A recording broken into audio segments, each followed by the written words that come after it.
Hey everyone, welcome back to my channel. Shout out to everybody in the house.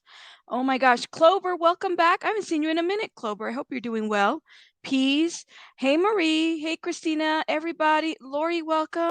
Rhett's mom. Oop, I think I went out for a minute. Rhett's mama. Desiree, Tazzy, Army, Vicky, Speculation Station. Welcome. Adaz said that Adaz is number 30. What number are you in the like button? Thank you.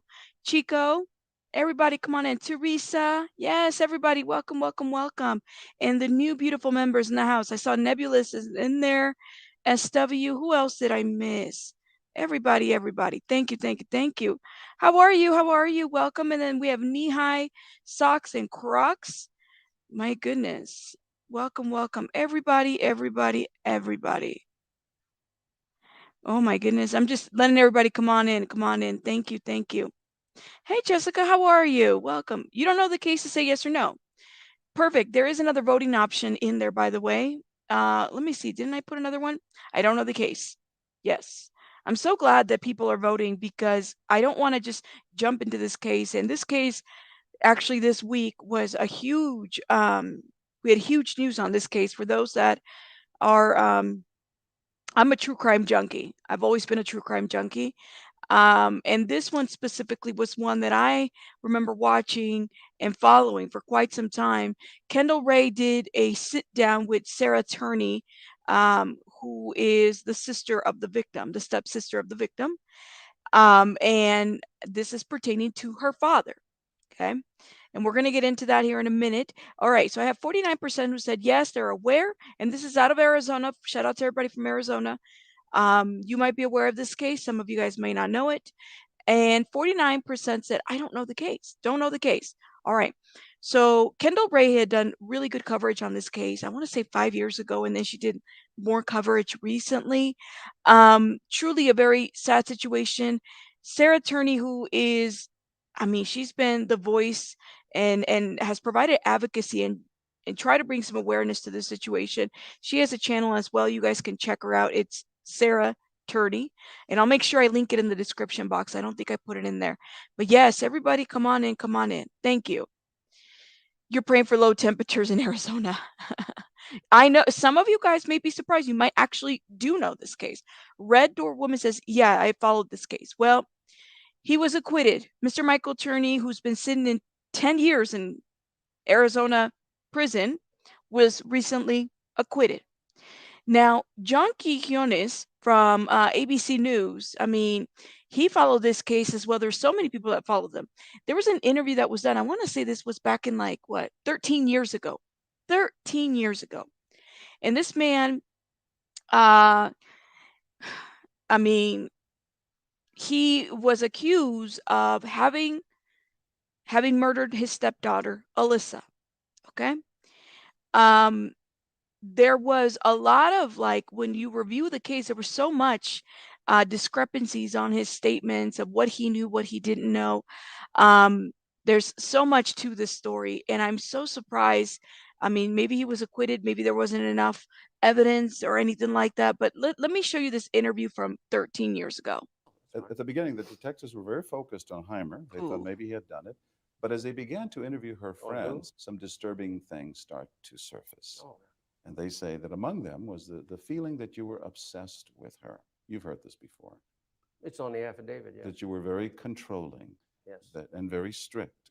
That you had her sign contracts. You followed her around. You interviewed parents of any new friends of hers. Do you feel that went far beyond what a normal parent would do? Oh, it depends on who you talk to. Well, I know I have a lot of parents here. There was a lot of concerns about how overbearing Mr. and mind you that's her stepdad, right? He was controlling. He had cameras. Okay. Contracts. I mean, he was going into schools to check on her. Um, some people might say that, well, that's pretty normal. I mean, I would be checking on my kid like that. I mean, but I don't know.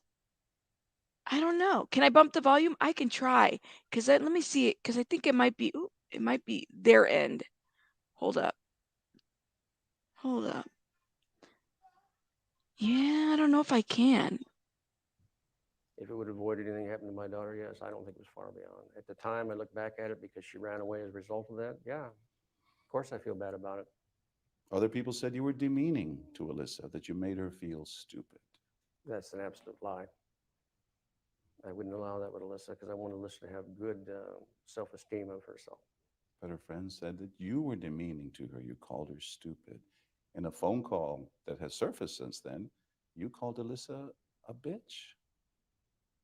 Really? See, I'm not aware of that. It's on a recording. Oh, then fine. Let's bring all the recordings out. I got no problem with that. Did you call her that? Did I call Alissa a bitch? I don't remember. I very well could have one time when I was mad at her. Who knows? That's demeaning. I guess it is. So what were you planning to do? Just bring attention to Alissa. How are you going to do this? Take a shotgun and blow my head off. That's what I tried to do in '94. And what about the firecrackers and the bombs and the explosives? What bombs? You mean a few little flash things that would make some noise just to make noise? It's something else. Yes, Aaron, I wouldn't go to those lengths unless my kid gave me a reason to. I would definitely agree with that. But did he here's the deal is you had Sarah and he didn't treat Sarah the way he would treat Alissa. Alissa was his stepdaughter.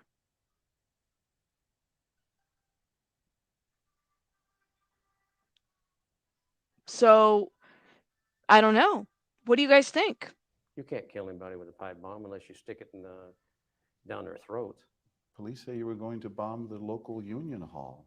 Sure, they did that because they don't understand that you can't take that building down with a bomb. You can't burn it down. It's an You weren't going to do inflammable that. building. What? You weren't going to do that? Not in the least bit. Why? I'm going to murder a bunch of innocent people? That sounds insane. Mr. Turney, you say the government's out to get you, the union's out to get you, the Phoenix Police Department's out to get you. He was a former police officer. It sounds like you think the world is out to get you, and it sounds a little delusional.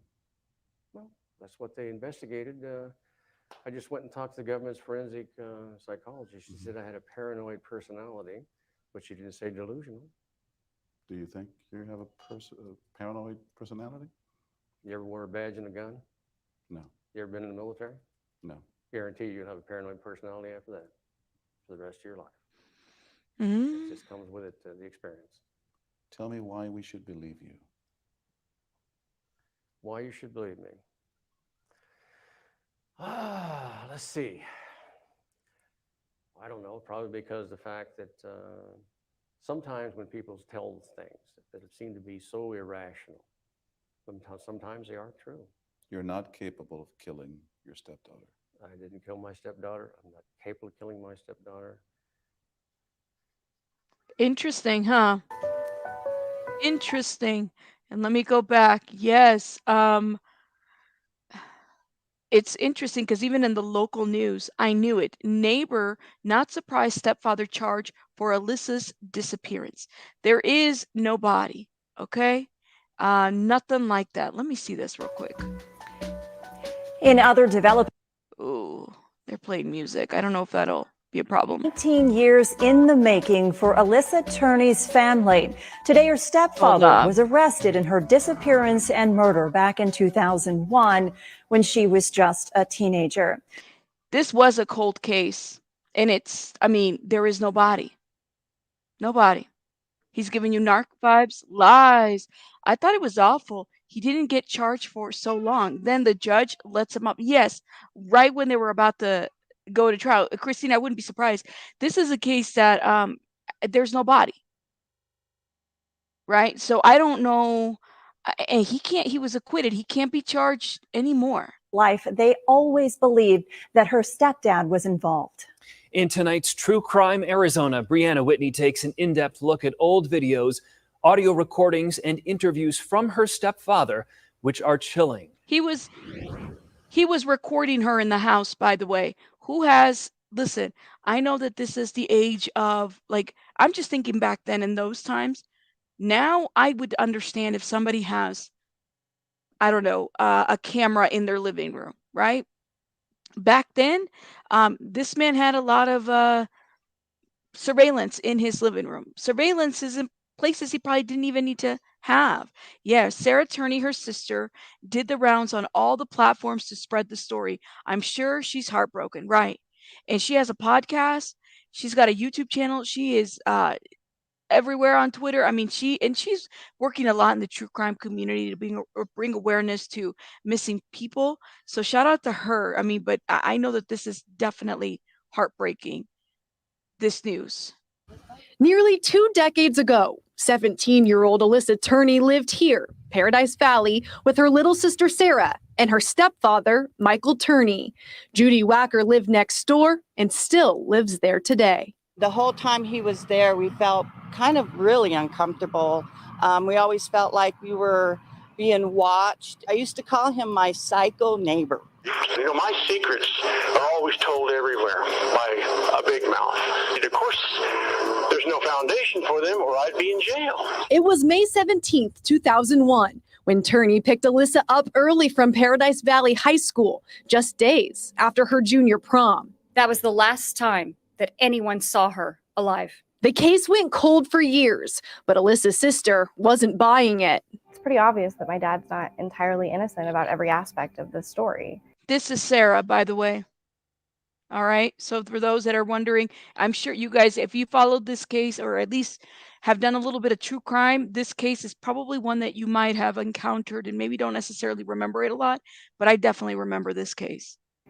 And as an adult reflecting back, it's easier to see, and it's pretty shocking. In 2008, Phoenix police served a search warrant on Turney's home in connection to Alyssa's disappearance and ended up finding a home full of weapons and secret tapes. Interesting. They seized explosives, ammunition, and homemade silencers and arrested Turney. But they also discovered new video evidence showing Alissa.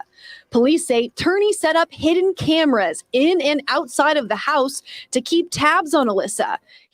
Y'all see where that camera was at? Did you guys see where see, when somebody the mother had passed away from cancer, I believe it was cancer. She had passed away. It's different. If you guys have like a camera out, you would know where it's at. It's not hiding, right? That camera footage straight from the vent. Look at this.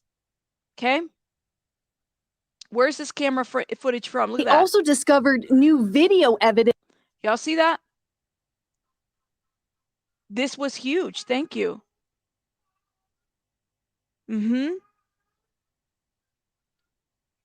Vent. evidence showing Alissa. Police say Turney set up hidden cameras in and outside of the house to keep tabs on Alissa. He even recorded thousands of hours of phone calls. You probably have her spaded. How's that for a disgusting thought? I'm sorry. That's really gross to say about your own daughter. But of all the tapes he had of Alissa, he never could tell Phoenix PD where the tape was from May 17th, 2001. Mike is the only one who says that child returned to the home that day. He does not provide us with a videotape that shows her coming home. And police learned even more horrifying details in their investigation. Isn't that interesting? You would think that somebody who has all these hidden cameras, recordings all over the place, you would think that something like he would have. Where's that footage? By the way, he was former police. He was a former law enforcement, just so everybody's aware. She's spoken to her friends. She's spoken to other family members about being handcuffed, about being gagged, about being woken up with him on top of her, holding her down. But Turney was never charged for anything related to his stepdaughter's disappearance. Since 2017, Sarah has made it her mission to get justice for her sister, podcasting about the case. And finally, nearly 20 years later, today, I am announcing the grand jury indictment for second-degree murder of Michael Roy Turney, Alissa's stepfather. Alissa's body has never been found. But for this Paradise Valley neighborhood who watched Alissa grow up, they finally feel justice for a hunch they had all along. Oh, I knew it was Mike. I knew it. Brianna Whitney for Arizona's Family. Isn't that just upsetting? Yes, he was acquitted. Okay. So then law and crime, which by the way, we're like, well, what can happen? I mean, they could bring at this point, if you're, maybe civilly, there could be a case at this point, but that's it. Nothing criminally. Anything that he says moving forward, he can't really go in front of a judge. You can't be charged with nothing like that. Okay. So then this week, Court TV did an interview with him, right? I guess he would be doing interviews. He was released. All right. And I mean, it's what do you say at this point? It's like, what do you do from here? Where do you go from here? And this young woman is still out. I mean, there's no body. We don't know what happened. I mean, we have an idea, but we don't know. He wasn't speaking after he was released in jail. Let me play this. No, I'm not going to make any comments without Jamie Jackson. You want to tell us how it feels to be released today? Pardon me? How does it feel to be released today? It doesn't feel good because I lost my family. Where do you think Alissa is?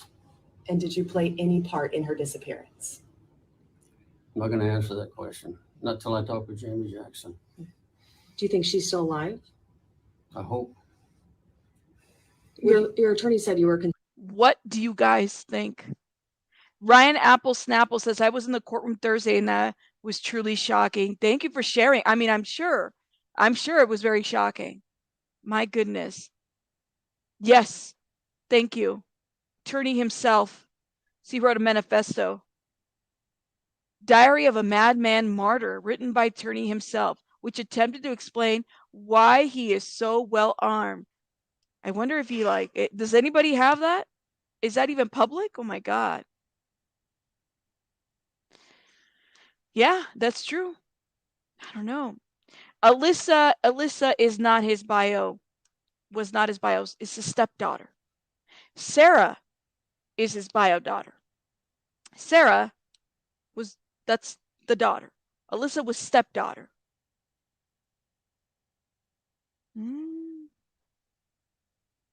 Just saying, hey, just a tea, please. Welcome. And everybody else that's coming through. Wow. Yes, they did. They raided that house. Absolutely. I mean, it's just, I'm surprised. Concerned about the case. Are you going to keep searching for Alissa? I'll never stop looking for my daughter. Where do you think she went? Listen, my attorney has been contacted by Dateline and all the other major news. Okay, And if you want to get involved in an interview, work it through Jamie Jackson. Excuse me. Right? Yeah. Just one question. Your other children testifying against you, what's your message to them now? I still love them. I'll always love my children. No matter what? No matter what. Doesn't change for me. This is all created by the Phoenix PD. Do you have a message for Sarah, who's fought for years to have Alyssa's case solved? I love her. She's my daughter. If Alyssa's out there, any message for her?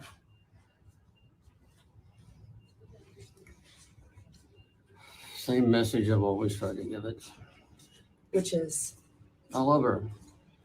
You want her to come home? Obviously so. Yeah. What are your plans now that you're released? Would you guys mind turning off the cameras? My son does not want to be on camera. Yeah, sure. He's coming to We get appreciate it. Yes, yes. Give me one sec. Woo-wee. So he's upset with the Phoenix PD. Let me show you guys something else, okay? Before we jump to court TV. So this is, here she is. This is Voices for Justice. Here we go. This is an interview that they did with, and this was what, 2 years ago, with Alissa Turney. I was trying to pull the Starbucks conversation. So there was a conversation that was had between Sarah and her father and Michael at Starbucks, where he said too much in that conversation about what happened to Alissa. Sarah has been trying to bring justice to her sister. So to have had this news kind of come about, it's very much, you know, sad. What happened to this young girl? And what does he? Sarah, Dad's a pervert. Did you hear that? These were the videos that Sarah was sharing. That was Alissa who called Dad, Michael, a pervert. So sad. Let me go back so you guys can see that, okay? Look at different rules, right? She was allowed to do whatever she wanted. So a lot, and to be fair, there was nothing but circumstantial, as Red Door Woman said. Prosecutors did not have DNA. There's no body, there's no blood or crime scene evidence, and their case was built on circumstantial evidence, unfortunately. Yes. So even though, I mean, where is that footage? Between the time that she was missing, did she ever make it home?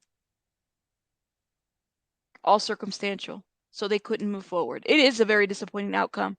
It is, but I think I don't know. I mean, I'm a little upset even hearing about this all over again, because I remember watching some of this kind of unfold. And not that I know Sarah personally, but you could see how upset all of this is, upsetting for her. Guys, to check it out. Thank you, SW, for the $1.99. Take a moment and smash that like button. Thank you. All right. We're going to head over to the Court TV interview that was just recently done. What is it? Yesterday? So Michael did a sit down with one of the Court TV reporters. Just right now, and it could be because he's been behind bars for so many years. Right now, he's concerned and he wants to bring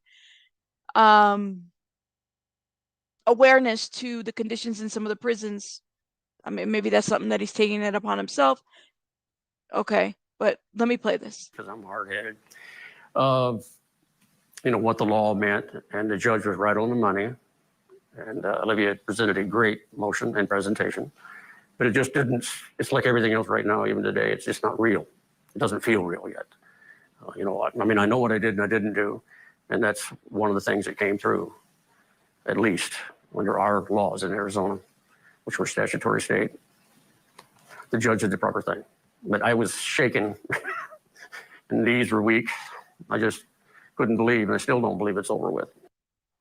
We're going to show you a lot more of this interview this hour. Then, after we watch it, we'll bring in our body language expert. But right now, I want to bring in Court TV legal correspondent Julie Janae, who's joining us live tonight from Phoenix, Arizona. Julia, I am looking so forward to hearing what he has to say in response to your questions.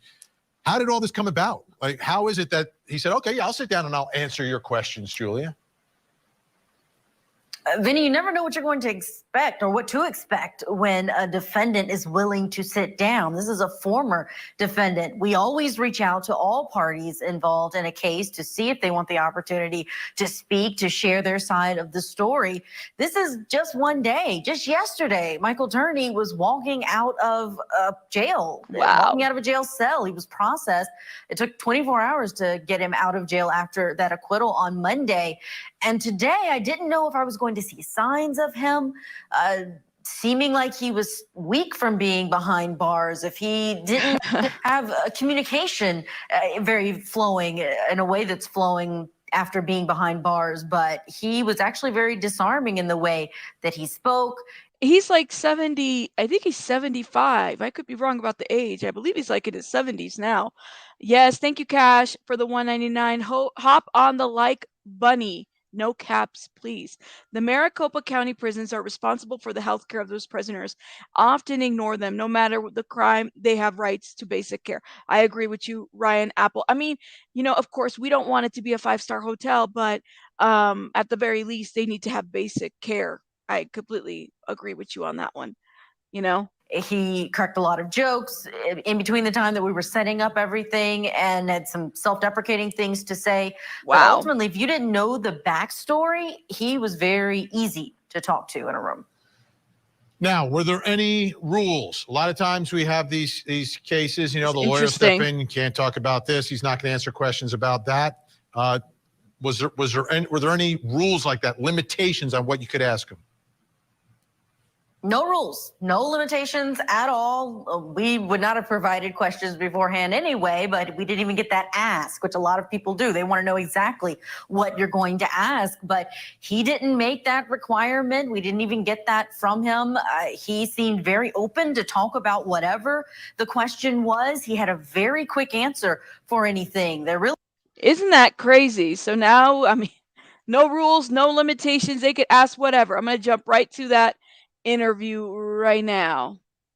Let's see. Actually, I put the flyer together myself with Alyssa's picture on it. And she put together a website, I think it's called website, Arizona Runaways. And then on that, I put my own phone number on there before I started distributing those. That was several days afterward. The first thing I did was he put his own phone number on it. So he was answering those questions, right? He put his phone up, which it's interesting because that's what, you know, family members of missing people do. They tend to put their phone number on the missing person flyer. But if he was the one picking up and answering questions, I mean, as somebody who is a suspect, I mean, or was or is at the time, that would be concerning to me, you know? We don't know what was sent to him. We don't know what was provided to him. start calling everybody. And then I started driving around searching for Alissa. I mean, you know, again, it was, Thank you. It's a panic mode when you're a parent. I don't care what your background is. And so Thank you, Jay, for saying that. Hello, Rabbit. No evidence does not mean no crime. Bingo. Wasn't this guy a cop? Yes, he was. He was former law enforcement. well, that's what I did.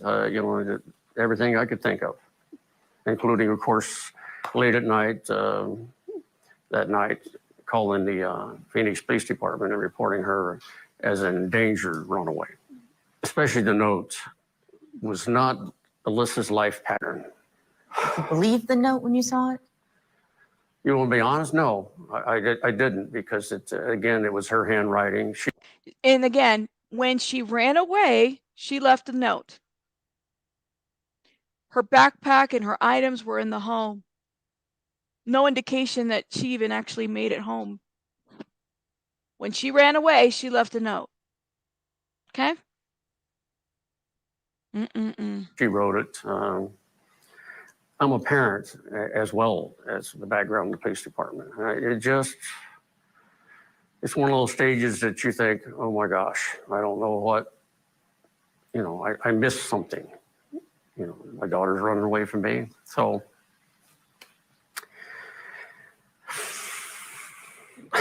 sorry. Well, the thought that she was probably with somebody that she knew is what went through my mind to begin with. That, and I guess, because I didn't really immediately think that harm had come to her yet. Okay. That is such a great question. That is such a great question. Can anyone confirm she actually wrote the note? I don't think that they were able to confirm any of that at all whatsoever. I don't think that they did. But then again, you're not buying Queen Bella's like, I'm not buying it. Then again, how well did he know her? He was watching her every step, had cameras in the vents. Maybe he studied her writing. Do we know? We don't know. Yeah, he was just laughing. He has, I mean, I think this is why a lot of people raise some of the confusion about or suspicion about this whole situation with Mr. Michael Turney. Because Alissa had been talking about running away for a while. So, you know, my objective was to make sure she was safe. When did you start to think she is truly in danger? Well, to me, as a parent, knowing Alissa, I immediately thought she was in danger because I know that how crucial the first 24 to 48 hours are when someone decides to run away or disappear. That is the crucial time when you need to get out and search for those people. You need to use every avenue you have to find them. You thought you got that call from her. What was that moment like, thinking she might be on the other end? Well, like you mentioned, I was asleep when the phone rang, and when I picked it up, I was half awake. I was exhausted. I'd been a week with little or no sleep, looking for her and doing what I could do, handing out posters and flyers before the National Center became involved in it. So the first thing I thought was, is this real again? You know, is that you, Alissa? And then I could hear her voice. So then he claims that somebody called and sounded like Alissa. So remember that clip that I played earlier about, hey Sarah, Dad's a perv, that clip?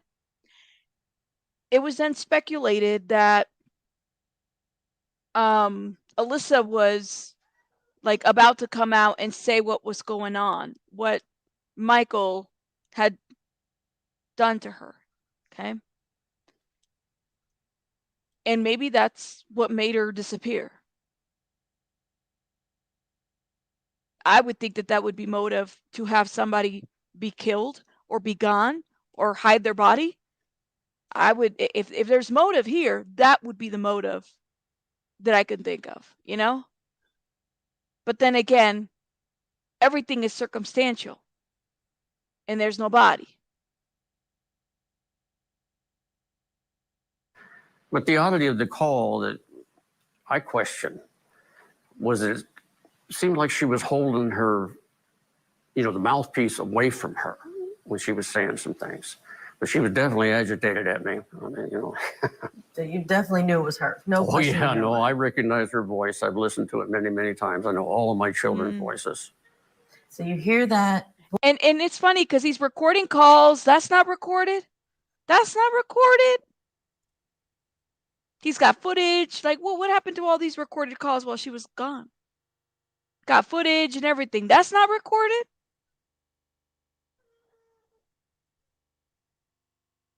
Look at that. Although it can't be proven in court, as a therapist who specializes in sexual abuse, everything in me tells me that he was abusing her in this way. Something tells me that as well. But again, you can't go on intuition. You know, this is true crime and we have to be very careful. Please, let me say this. Do not harass this man. I'm just reporting on the outcomes of what has happened on this case. Okay. So just giving you guys a heads up. Voice. And do you think, okay, at least she's safe? Or are you even more concerned now because of what she sounds like? Well, because it was so abrupt and then she hung up on me. That was my concern. Was she in trouble there? You know, did she make the call? You know, I mean, she made the call. Was somebody forcing her to make it or something else? Because that's what goes on in the human trafficking world. So you were worried about human trafficking. I've always been worried about human trafficking long before when I became a deputy sheriff. That's one of the first things I learned. And it was one of the most disgusting things, that Arizona was the corridor for human trafficking. The cameras and the contracts. Can you tell me where you got the example of that being a parenting strategy to use these things to help protect your children? Well, the contracts you're talking about, I think I got the idea either from St. Joseph's or what's the other one? Because my father went in for a drug rehab, I believe, and when I was talking to them about Arizona's serious problems about runaways and human trafficking, they said when you have a child that's being, what's the word? Well, when he's not really rogue, but when they're not being good, is that it helps to make a contract out for ADD children. Because Alissa, as wonderful as she was, you could tell her something, and then 30 minutes later, Alissa was off having fun. And mind you, these contracts did not apply to Sarah. These contracts did not apply to the other children. Sunflower says the Arizona desert, sadly, a lot of bodies are being found, burned bones or remains. By the time they find them, it's been too much time, right? And there was a mall. Somebody had mentioned it too, and I remember this. Wasn't there a mall? I think it was Ryan. Apple Snapple, there was a mall being built during that time, at least in that vicinity and whatnot. So we don't know. We truly don't know if her body is out there. Right. Victim blaming at best, for sure. For sure. Yes, the mother died of cancer. Right. He was worried about trafficking, but his biological daughter ran free. Right. So why was the parenting different? That was Alissa. The cameras and securities came after. At the house we were living, which was rented, someone had burglarized my truck, and then they stole my trailer with the girls' go-kart on it. And then we had a man try and break into the house when my two girls were alone. So Alissa called me first, and then I told her we need to call 911. And I'm not really sure if I called it or she did. But when I arrived home, the PPD was there. So then I put the cameras up. Then I put the whole system together. Despite rumors, the recorder wasn't on all the time. And the children were able to shut it off. It was right there. But did the children know that there was cameras in the fence? Okay, Mama, that there was cameras in the fence? Did they know that? Ryan says mother died of cancer on the last day of her medical coverage. Who breaks into a cop's house? Lord, Mike. Mike, why are you reading my mind? You need to stop reading get out of here. Get out of here. Get out of here. He's a cop. He's a former police officer, right? Like, who breaks into a cop's house? I'm just saying. There's something about here that doesn't sit right in my spirit. If I'm wrong, yeah, absolutely. I've watched some of his interviews, and I'm like, nothing of what you're saying makes absolutely any sense. If they want to have a private conversation. Okay, the outside one, but not necessarily the vent one. Is that the one that Alissa didn't necessarily know about? Oh, no, Alissa knew about it. Oh, no. She was the oldest child. And what I've always done is my oldest children knew what I was doing. In fact, I believe because of the way you have to do that, and that was an inside camera only, you couldn't use it outside. And a real home, I didn't want to put staples in there and all that stuff because I'd like to get my deposit back, is that somebody had to help me get it through the vent. And it always had a red light on it. Both girls knew it was there. And it was to cover the sliding glass door on the back and that carport door entrance. Whoa. I can't wait till we look at Vinny's face. He's like, even in that makeup, he cannot hide the poker face. Look. And I say makeup because they got the They got the cameras and everything. Even in that makeup, Vinny can't hide his face. You know what I'm saying? Thank you, Lazarus. I'll be checking my email. I haven't checked it yet. My emails are crazy right now, but I'll be checking it. Oh my God. Do not get in trouble, Miss Kathy. Do not get in trouble. Okay.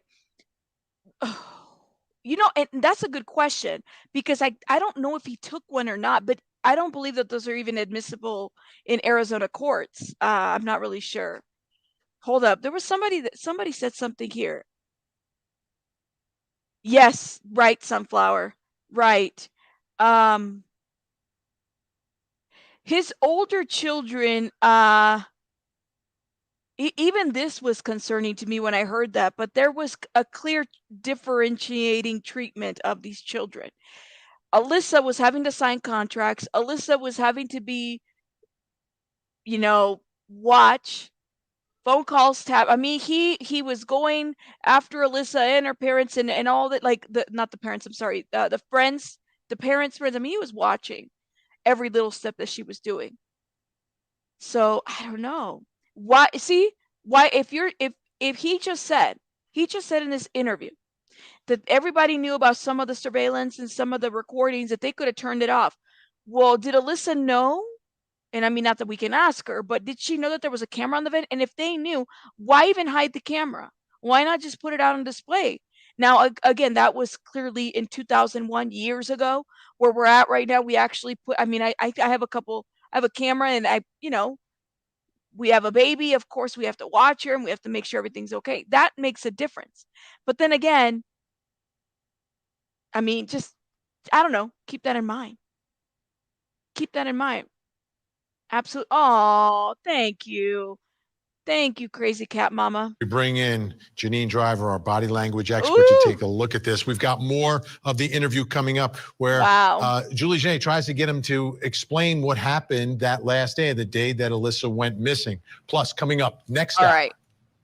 Hold up. And let me just skip right through because there's just too many commercials there. Hold up. Here we go. The boyfriend hitman. That is Michael Turney. He was accused of murdering his stepdaughter. That's who he's talking about. He was acquitted of that murder by the judge. He's a free man, can say whatever he wants, can't be tried again. He sat down in an exclusive interview with Julia Janae. Let's watch some more. I want to go back to the last time you saw Alissa. Okay. When you took her out of school, you wanted to talk about the summer, her summer plans. Listen to this. What was her demeanor like? Just walk me through what she was like that day. What was her demeanor like? Well, Alissa looked to me for advice on many things. That didn't come out. But she also was rebellious for my rules, which were catered for Alissa. Okay. She had been grounded at that period of time, and she wanted to go to a party with two of her friends. And I was telling her no. We were discussing going to, I think it's Chris Rittenhauer's graduation. And at that time I had said, we're not going to do that. And we need to get the rules straight and find out if you're going to spend the summer with your Aunt Lynette. When did things turn into an argument? The party was part of it. The other, again, we had the complication that she was going to break up with John Lackman. That's a lot of details. And she didn't want to confront him. And of course, Alyssa's attitude was... it's just weird to me because, and not that because he's a stepfather, or maybe some kids would, I'm just wondering, look, ask yourself this. Does your teenager tell you about breakups? And I mean, I guess it just depends how close you are. Now, this is her stepfather who she once in a camera footage said, Dad's a perv. I mean, would you be consulting? I don't know. I could be wrong. I know. This is weird, don't you think? She was afraid she was going to hurt him, hurt his feelings or whatever it was. And she wanted me to give the necklace back. And I told her, we're not going to do that. Well, she wanted you to I'll go with you. You're going to give it to him. Whether he's, that's beside the point. Right. She was a junior. That was her last day of her junior year. Is that right? The day that you took her out early? Yes. And was there a reason to take her out early versus talking to her after the day was over? Yes. Part of it was because she wanted to avoid John Lackman because of her intent to break up with him. And that's what she told me. Whoa. It was her idea to take her out early more so than it was mine. So, did you see what I'm saying? Like he's all up in her business like that. He was acquitted. He was acquitted.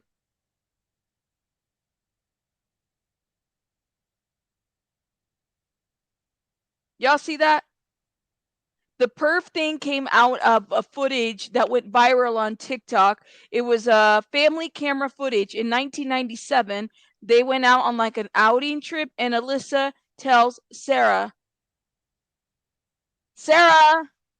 Dad's a perv. Sarah uses that footage, puts it on TikTok, and it goes viral. That was like about 2 years ago that happened. Rebellious children don't confide in their aggressor.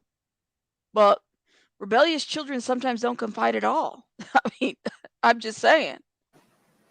And again, I've taken my kids out early for various other reasons. When did she leave your presence? What was the moment that you all felt you needed to cool off?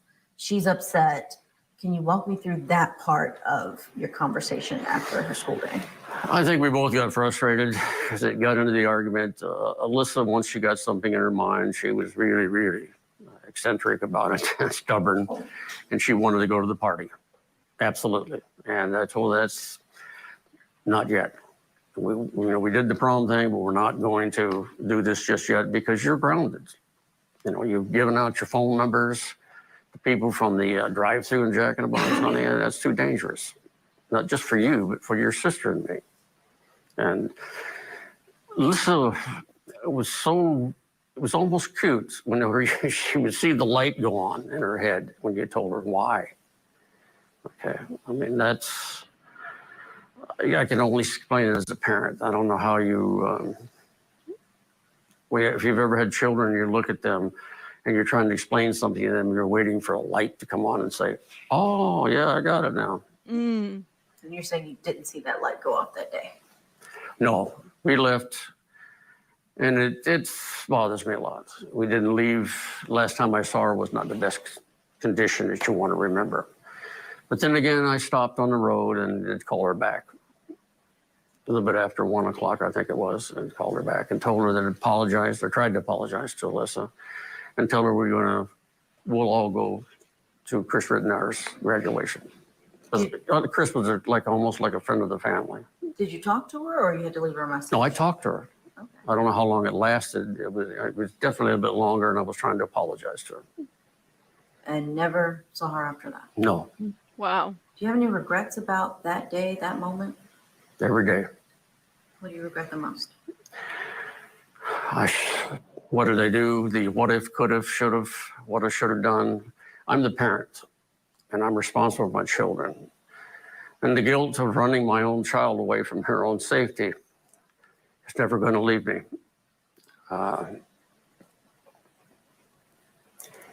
If I could go back in time, I wouldn't have been so hard on her. Although it was necessary. Alissa did a lot of stuff, but very dangerous to her, even to her sister. So the guilt feeling as a parent, my child running away from me and whatever happened to her. Well, what did she do that was so dangerous? I mean, I get the running away, definitely dangerous. Yeah, no tears. In nothing. What did he do? I mean, this man had arsenal in his house. What did he do that she was? I'm just trying to understand how somebody who's a former cop is going to say that the stuff that she was doing was so dangerous, as opposed to the man with all the what was so dangerous? Talk about pipe bombs. This man was doing them. What is so dangerous? People think that she was going to out him for SA. That's what this was. That's what this was. Her was never going to leave me. Sorry. It was the recording of you talking to Michael Seth. And the way that you're talking about Alissa. It's hard to hear. It's hard for me to hear as a journalist, knowing that this was a girl who then was never seen again after that call, after many days. What context do you want to provide for what we heard in that recording? I would say that was probably the most horrible conversation I've ever been involved in. And there's no one else to blame but me. It was frustration. It was also on a date that's always been bad for me, from February 28th, 1993. The day has always been bad. That's when I lost my wife, Alyssa's mother. So those days never were good for me. I took medication or whatever it took to get calmed down, but that conversation, I don't want to use the word embarrassing. It's just humiliating to me because I was wrong. And there was no excuse for it, but I still did it. But all of the tape recording is not there. Can we talk a bit about Sarah and her now quest to get justice for Alissa? Do you think she gets that from you in seeing you search? Definitely. Her, excuse me, her tenaciousness, pursuing what she believes is the way Alissa or Sarah is. That's just Sarah. And I believe she got that from me. How hard has this entire ordeal been on your children? Wow. It's all been devastating. And the great tragedy in this for me is I lost my family. Not because of what I did, because of what they were told, which were half-truths and lies. Exactly, Mike. Yesterday, when you walked out of the Maricopa County Jail, you were asked by one of the reporters if you had anything to do with the disappearance of Alissa. And you said you wanted to wait until you talked to your attorney to answer that. Are you able to answer that now? Sure. I had nothing whatsoever to do with Alissa if harm came to her. Because I still blame myself because I ran my kid off. Okay, wow. Did I harm her? No, I did not. And where do you think she is now? What's your best guess? I have no idea where she's at, but with my police background, I've got to assume, because of all the publicity from the news media since 2009, which I encouraged constantly, that she must be out of the country. That's what I believe. And again, the other thought goes that she could be dead, but I don't want to stay on that. It goes there no matter who you are. But so you believe she could be alive? Oh. I'm going to keep that hope because she's my child and I love her and I'm not going to give up on her ever. Wow. But the human trafficking thing, I mean, I need to put together something because Sarah's not going to work with me. Okay. I'm going to stop right there. You guys see his answer. What do you guys think? Let me know in the comments. All right. And like Mike said, also, why wouldn't Alissa keep in contact with Sarah if she only ran away? I mean, eventually into her adulthood, right? Yeah. And the human trafficking thing. You believe what you want to believe as it pertains to this case. It's a lot of red flags, and it's an unfortunate situation, in my opinion, that all that they ever had was circumstantial evidence, right? And he knows that. And he knows that. I have to head out, you guys. I want to thank everybody for coming through today. We will be live later on today, but make sure you're hitting that like button. If you're watching the replay, hit that like button. And if you like this specific review, let me know your thoughts in the comments about this whole interview. And if you know this case, let me know. All right, I'll talk to you guys later. Rabbits out.